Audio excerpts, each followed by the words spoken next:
Então vamos lá. Olá a todos, muito bom estar com vocês novamente. Aqui eu estou tendo o maior prazer de estar com uma pessoa muito querida, Alessandro Leboreiro, o meu mentor, que me acompanha esses anos todos, já é quase um partner desse nosso trabalho aqui da Hostil Z, né? É o meu braço e a minha cabeça, que estamos aí crescendo e pensando muito sobre o que que nós temos para oferecer para tantas pessoas que estão aí questionando, né, sobre a questão do envelhecimento, sobre a questão do acompanhamento às pessoas que a gente gosta e que começam a envelhecer mais e estão mais dependentes. E aí eu proponho aqui um bate-papo para que a gente traga, a maior proposta que nós estamos pensando para oferecer da nosso trabalho da Hostil-Z, nossa equipe multidisciplinar, né, onde nós temos os médicos, temos enfermeiros, temos o pessoal da comunicação que entende muito sobre as novas tendências, e eu acho importante que a gente consiga juntar tudo isso para pensar qual seria a melhor interlocução quando as pessoas estão se perguntando, sobre como é que vai ser meus próximos 30 anos, o que é que eu faço com meu pai e minha mãe, né. Eu acho que Alessandro tem muita experiência como pessoa também, tem seu pai, então eu fico aqui à disposição das perguntas que a gente vai tentar entender para poder traduzir isso para vocês como uma boas ideias e boas reflexões. Diga lá, Zeila, Alessandro. muito feliz de estar aqui com você. Um grande abraço para a sua audiência. Vocês sabem que eu já convivo com Zeila há mais de um ano e meio, nesse projeto da Áustrio Z. E para mim, uma felicidade, uma aprendizagem. Eu sempre digo a Zeila que é da minha mentorada, mas eu aprendo muito com ela. Essa forma de Zeila agir, de ter um propósito de vida, de realmente se preocupar com os longevos, e não é desde agora, não é do projeto Áustrio Z. Desde sua vida inicial profissional, Zeila sempre se preocupou com essas questões. Então, é uma questão verdadeira mesmo. Então, para mim, é uma grande satisfação. Eu vou trazer aqui algumas provocações para a Zeila, porque, meus amigos e amigas, esse tema é fantástico. Eu sempre comento com Zeila que as pessoas estão envelhecendo, graças a Deus, não é, Zeila? Porque É envelhecer significa verdade. estar vivendo. Agora, temos que ter muita atenção com isso, de que forma, com que características, com que suporte. Hoje em dia é muito fácil você ver pessoas com 90 anos. Sim. Antigamente não acontecia isso. Eu sempre brinco, Zeila, daquela questão da vovozinha do sítio do Pica-Pau Amarelo, lembra? Dona Benta? É, dona Benta. Benta, gente, naquela época deveria ter uns 60 anos. Hoje a gente Uhum, pega pessoas com 60 anos muito fortes, tá? Então, estou aqui, feliz de estar aqui com você e vou fazer algumas obrigada. provocações para a Zeila. Só complementando, tia Anastácia também era uma senhora. As duas, a É, dupla. as duas senhorinhas. E aí, conte-me, o que é que você quer provocar aqui? Antes de tudo, começando sempre do começo, que é a melhor forma, Zeila trouxe essa experiência de preocupação com os longevos e familiares durante sua vida, e nada melhor do que você fazer algo que você vivenciou. Então, Zeila, conte aí para a nossa audiência, para o nosso querido público, como foi a sua experiência de já ter trabalhado com esse público a vida inteira e depois ter vivido as questões de cuidar, inicialmente de seu pai e depois de sua mãe. Como toda essa sua forma de pensar lhe ajudou nesse processo e as dificuldades que você teve. Sim, isso aqui eu relato muito, né, que eu acho que essa experiência vivida, e eu tenho ouvido isso de muitos profissionais, né, com quem nós trabalhamos, de poder ter sido a pessoa que se responsabilizou pelo cuidado, né, das pessoas que começam a necessitar de apoio. O cuidado não significa você estar ali como cuidador de pessoas dependentes, mas de se preocupar em oferecer formatos, né, para que essas pessoas se sintam mais seguras, né, observar como é que as coisas estão caminhando, não entrar na intimidade, mas poder estar presente, perguntando, acompanhando as pessoas que servem e acompanhando nos hospitais, nos trabalhos, assim, nas consultas, vendo tudo que a pessoa precisa e tentar facilitar, né, a vida das pessoas que estão já com uma certa dependência, até o momento em que há necessidade sim de tentar pensar sobre colocar um cuidador na casa, que é um desafio. Então tudo isso aconteceu nesse processo de 7 anos, né, desde do olhar do lado de fora e tentar ajudar, até estar participando 24 horas de toda a organização desse cuidado, com cuidadores 24 horas, com home care, com empregados, com idas frequentes a internações.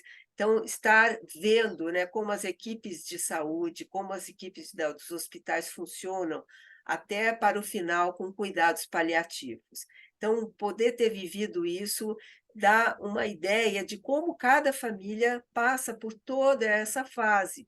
Ela quase que é uma escala, né, de 1 ano, 2 anos, 3 anos, 4 anos, todo mundo vai passando por isso, e às vezes são longos anos, são 20 anos de preocupação, né, quando são doenças demenciais, né, são longos trabalhos. E por conta disso, 2 fatores que nos chamaram a atenção. Um, que é o apoio à pessoa que está ali nesse papel, que o tempo não acaba, é um tempo que continua, e as tuas tarefas, suas obrigações para as pessoas que você tem preocupação, como os filhos ou esposas, maridos, ele continua. Então a pessoa, ela tem a vida dela toda centrada nessa questão. E eu vi também uma moça muito jovem falando que ela cuida da mãe e que a família inteira tem uma preocupação financeira. Então, que a questão financeira de toda uma família é distribuída para o cuidado dessa mãe. Então, toda essa implicação, quer dizer, uma família, ela fica como um ciclo de atendimento àquela questão da pessoa que vai necessitando cada vez mais. E isso, sem dúvida, é uma situação de muita apreensão, né, há uma sensação de que a pessoa não tem alternativa, e aquilo causa, às vezes, muito desgaste emocional, né, um desgaste de a tensão do que pode acontecer agora, eu não sei como que isso continua, se é uma coisa longa, quanto, essas pessoas vão precisar, às vezes, dividir a atenção com a família, né, sua própria família e com a pessoa que ela cuida, e todas essas implicações dão essa sensação de estar, como se tivesse limitado, né, no seu, olhar para a vida, né, como uma capacidade, assim, eu posso cuidar da minha vida e me preocupar. Não, não pode. Tem essa obrigação, tem essa sensação de estar ali nessa dependência. E isso causa exatamente, às vezes, uns casos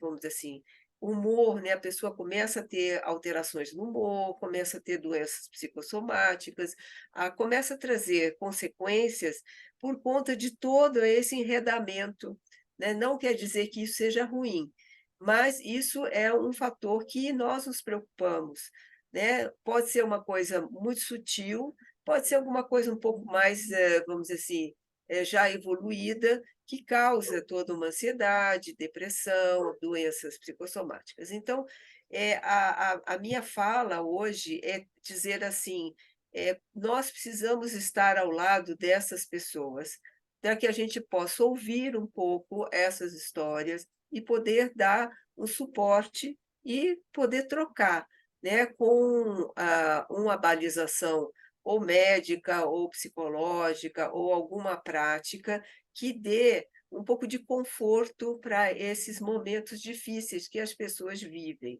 né. Eu acho que fazendo um resumo de tudo isso, o que que você acha dessa minha fala? Não, excelente. E aí eu trago uma um questionamento para você, Zeila, e que aconteceu comigo quando meu pai começou a ter problemas de saúde, e para ver de que forma que a gente pode, você e a Áustrio Z, pode também atacar essa questão.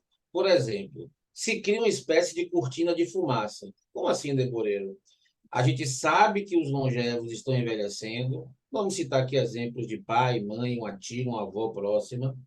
A gente percebe que a qualidade de vida está diminuindo, mas eles ainda estão fortes, eles ainda estão ativos, eles têm uma Uhum. personalidade muitas vezes muito forte, não querem admitir, e nós, filhos, sobrinhos, netos, meio que, ó, sabe, fazemos vista grossa para não criar nenhum tipo de atrito, e desculpe, Uhum. é verdade, até mesmo também para não ter o devido trabalho que isso vai despender. Então a gente passa alguns anos iniciais, vivenciei isso com meu pai, num processo de queda da saúde física e mental do longevo, mas ele continua lá fazendo as questões. E depois isso desemboca, muitas vezes, numa situação bem pior. O que é que a gente pode fazer, Zela, através do seu conhecimento, do seu know-how, de sua empresa, para despertar isso, despertar que o envelhecimento ele não acontece de um dia para o outro. Ninguém acorda velho, ninguém acorda doente, ninguém acorda com algum tipo de deficiência. E o nosso país, infelizmente, né, Zela, não tem uma política com relação a isso. Nós não somos ensinados para ter essa preocupação, né? Como é que você vê essa questão, Zela? Eu acho que esse boom agora, né, de uns 10 anos ou mais, né, de preocupação com as questões do envelhecimento, muita literatura, a questão dos fármacos, né, dos tratamentos e da questão da qualidade de vida, isso está assim, uma bandeira muito grande, meio que vamos despertar para prestar mais atenção nesse envelhecimento, né? E eu acredito que isso é como é uma novidade, ainda é uma novidade. Muitas pessoas continuam sentindo, o seu processo, né, o processo do, "Já estou velho, não vou mais sair de casa", ou então "Eu vou fazer o que eu quero, porque eu não percebi que eu estou envelhecendo", né. Se falava que as mulheres usavam preto depois de certa, né, não usavam mais nenhuma roupa, não se falava mais em voltar a ter nenhum tipo de vida social. Então, eu acho que esse processo do como era o envelhecimento e como está sendo proposto é algo que vai ser, vamos dizer assim, um trânsito a ser construído, né. E a própria geração que mais nova, que somos os filhos e até gerações de 50 ainda não sabe direito como utilizar, né, toda essa informação, porque eles trazem: "Olha, vamos falar para os nossos pais que isso é bom, mude a sua dieta, fique mais ativo, procure mais grupos sociais", e tudo isso. Mas ainda não é uma coisa, vamos dizer, internalizada, como se fosse algo, da própria constituição, da educação, algo que isso já está intrínseco. O que que eu como é que eu quero viver a qualidade de vida com 30 anos, com 40 anos, com 50 anos? Por quê? Porque é claro que, isso tem a ver com o tempo que eu acho que eu vou ter para viver, né. Nós estávamos falando há pouco sobre a questão do limite da morte, né. Então as pessoas acham que têm uma longa vida pela frente, que tudo vai ser muito bom e que nós podemos fazer sim, podemos fazer, devemos fazer planos, mas nós temos que pensar que nós temos também que escolher coisas que têm muito mais a ver com a nossa identidade, com as nossas possibilidades, não ficar com uma expectativa de, uma ambição de algo que um dia vou ter, e aquilo a vida não se vive enquanto eu não consigo chegar nesse sonho. Ou eu vou ser muito rico, bem-sucedido, ou eu vou ser muito bem, reconhecido na minha vida profissional, ou eu vou ter um amor perfeito, ou eu vou ter a minha vida segura financeiramente, como se isso fosse uma coisa de vir a ser, enquanto a gente tem, um aprendizado de saber lidar com esse presente e ampliar essa capacidade de aproveitar as qualidades e oportunidades muito mais, sem deixar de olhar enquanto tem aquilo que está ali, né, como o que eu sou hoje, o que eu posso hoje, para que eu possa seguir para frente. E não ficar como se fosse um mergulho, a pessoa fica sem respiração embaixo d'água e só vai respirar quando já tiver, né, já passou 20 anos. Eu acho que é essa coisa, então eu acho que essa transformação dessa nova contemporaneidade, né, é algo a construir. E uma das coisas que eu vi, eu achei muito boa a fala de uma grande autora chamada Gita Green Deber, que escreveu um livro chamado A Invenção da Velhice, em 1999, e deu uma entrevista agora em 2021, uma grande 22, uma grande antropóloga. Ela diz, sobre a questão dessa cobrança que existe, de que as pessoas têm que ter uma performance de se, responder a essa demanda que está sendo colocada, né, amplamente ali, né, na mídia ou nos estudos. Você tem que ser mais, ter uma ótima dieta, você tem que ter uma ótima performance na sua qualidade de vida, né. Então, essa necessidade de você preencher uma expectativa, e isso dá uma ansiedade muito grande para todos, tanto para os mais jovens quanto para os mais velhos, porque às vezes a pessoa nunca na vida teve nenhuma atividade física, nunca se preocupou com dieta, nunca se preocupou muito a ir a médicos, e de repente ela está sendo altamente cobrada, senão ela vai ficar mal, ela vai morrer, ela vai adoecer. Isso é uma incoerência muito grande, né, no sentido de deixar a pessoa numa situação muito desconfortável, isso não é constituinte. Então, assim, para que você busque uma alternativa de saúde, de você buscar qualidade de vida, é algo que tem que vir de uma coerência, de uma busca muito autêntica da sua parte, para fazer determinadas mudanças. Não, se reinvente. Reinvente como? Então, é algo que eu acho que a gente também tem um lugar, né, dentro da nossa conversa na Hostil Z, de fazer um pouco essa busca de quem sou eu, em que momento eu vivo, como é que é o meu contexto familiar, se a família realmente tem uma dinâmica que eu possa recorrer, ou os filhos têm uma dinâmica que podem cuidar. Então, tudo é uma questão de entender o contexto muito pessoal, muito personalizado. E, a partir daí, você buscar as suas alternativas de ajuda, melhora. E essa coisa do, né, que eu acho que os idosos não gostam, né, que haja interferência na vida deles, é uma grande negociação. Negociação, tem que haver uma rede de negociação e conversas que são permissíveis. Tipo, quando se começa a falar determinado assunto, a pessoa não quer ouvir, ok, né, senão fica um massacre, né, de ter que: "Não, você tem que fazer, você tem que me ouvir, você vai mudar agora a sua vida". Então isso não é produtivo e não funciona. Eu acho que a gente tem esses 2 lados, um aprendizado das novas propostas, um reconhecimento da sua percurso de vida e uma percepção do ambiente dessas relações, como elas são de verdade. Não adianta dizer: "Os filhos têm que cuidar dos pais", não adianta, não é isso.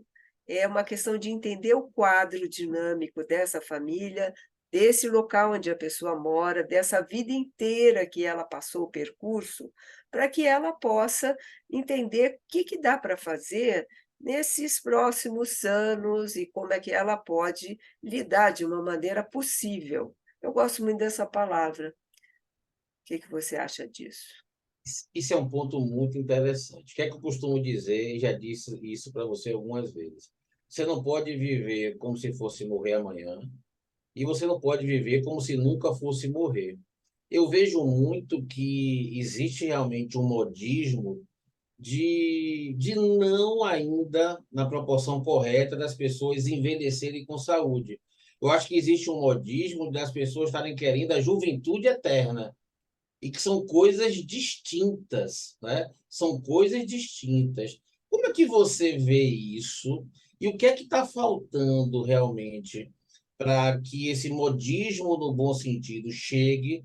Não, eu quero ter a melhor qualidade de vida, eu quero me sentir jovem, tanto fisicamente quanto psicologicamente, mas eu sei que eu vou envelhecer, as questões vão acontecer, vão impactar a minha vida pessoal e a minha família. E aproveito o gancho para perguntar para você que informação, que dica, né, que mensagem você daria para os familiares que estão vivendo esse contexto de um acontecimento físico, psicológico de um ente querido? O que muda muito a vida da pessoa, né? Impacta muito. E como é que você vê isso e de que forma que a Áustrio Z pode ajudar essas pessoas? Eu acho que, como você falou, né, existe um modismo. Por um lado, essa hiperventilação de todas essas ofertas, né, de informação, de formatos, de como você deve fazer a sua dieta, como você deve proceder no seu dia a dia, como é que a sua rotina tem que ser mais saudável, desde a hora que você acorda, quais são o passo a passo. Isso é muito bom no sentido de dar um acervo de possibilidades. Então, as pessoas falam, puxa, olha quantas alternativas a gente tem para fazer tudo isso, né? Quantos grupos de interesse existem e as pessoas estão criando para estimular mais as pessoas que estão já num processo de aposentadoria. Quantas oficinas e universidades de terceira idade existem? Então, isso cria pelo menos uma curiosidade para saber que existem muitas alternativas. Tá? E aí, quando você pensa assim, isso é viável para as pessoas, cada um vai procurar o seu caminho. O que que a família tem como um recurso? Então, já que há todo um processo mundial, né, onde está se falando que o envelhecimento ele é patente, vão haver mais idosos do que crianças, a pirâmide está ao contrário no crescimento, né, mundial. Não tem os filhos tiveram menos filhos, então tem menos cuidadores viáveis no mundo inteiro, não é só no Brasil. Então, o que está se pensando é também vamos dizer assim, um fator importante, que é uma provocação de que a sociedade cobre de políticas públicas, porque isso é uma coisa para todos. Então, que haja trabalhos, né, sociais dos grupos, né, tanto grupos de família, que influenciam grupos sociais, que influenciam grupos que têm alguma ascensão, para que haja novas instituições, novas iniciativas, novas leis, novos trabalhos em que englobem muito mais pessoas, nós estamos falando de pessoas de todas as classes sociais, né.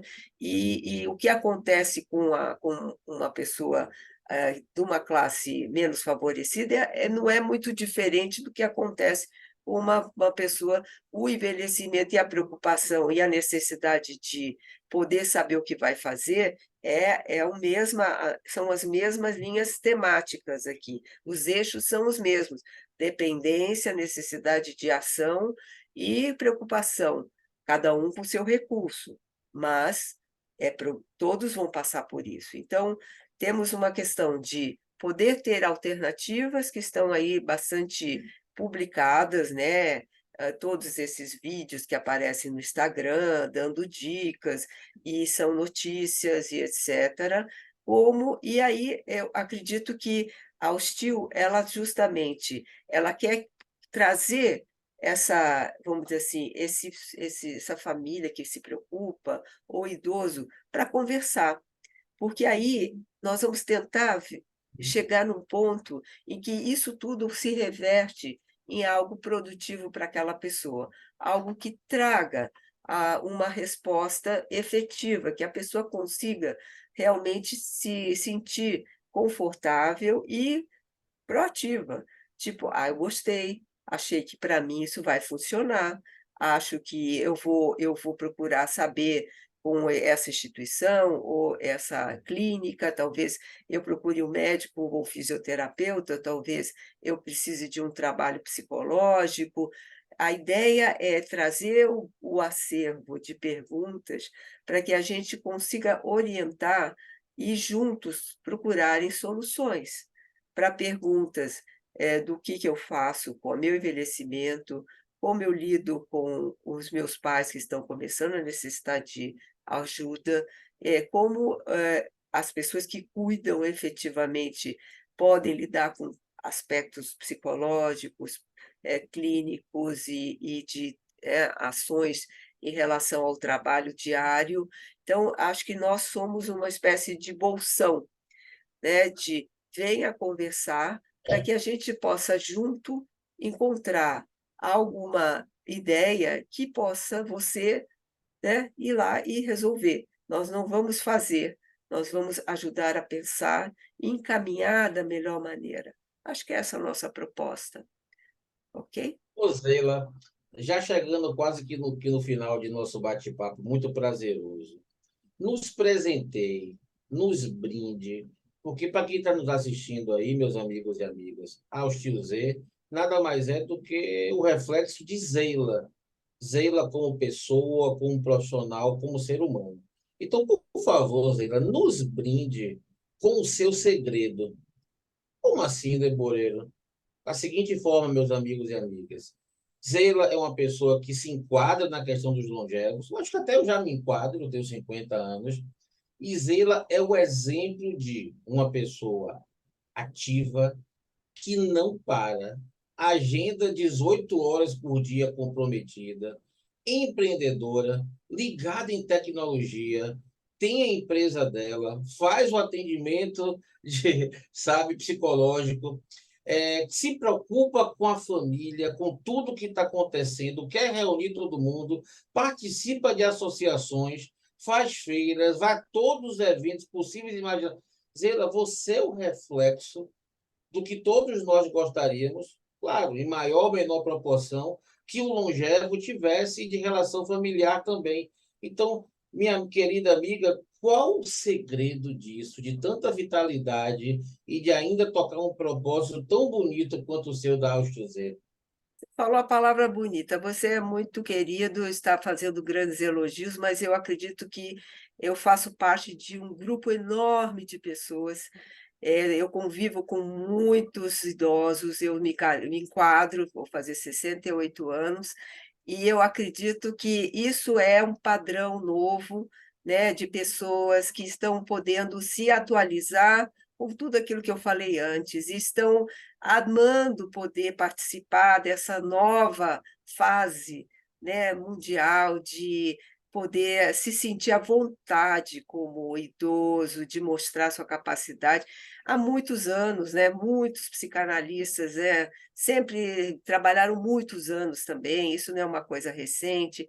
Todos os profissionais sempre mantiveram, enquanto tiveram capacidade física e psicológica, as suas profissões e a sua gana, principalmente na parte de voluntariado, que é uma que eu gosto muito, pessoas só longevas que se mantêm ativas, com 90 e poucos anos, ainda muito ativistas. Então, eu penso que é algo que se chama amor.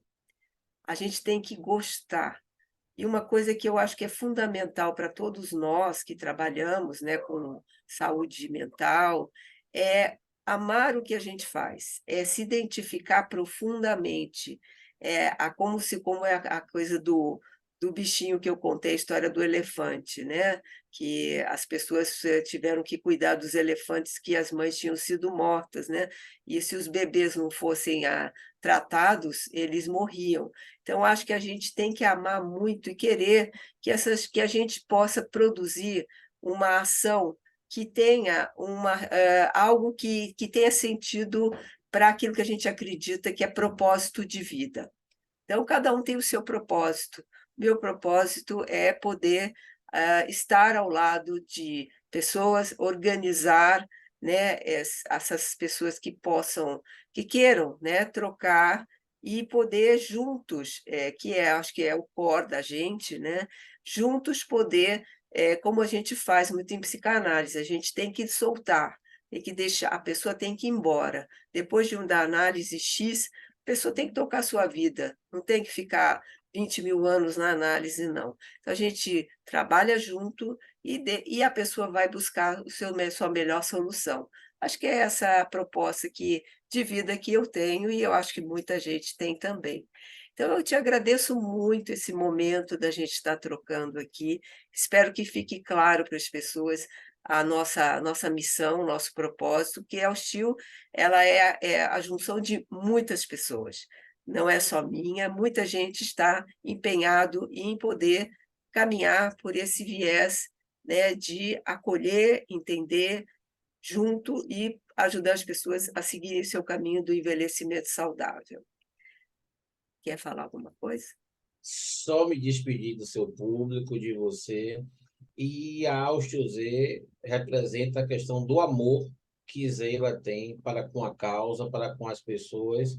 E continue nesse seu propósito muito bacana e seja muito feliz. Forte Muito abraço. obrigada e agradeço aqueles que estão aqui conosco e vamos em frente. Qualquer dúvida, nós vamos conversando. Então, até. Tchau.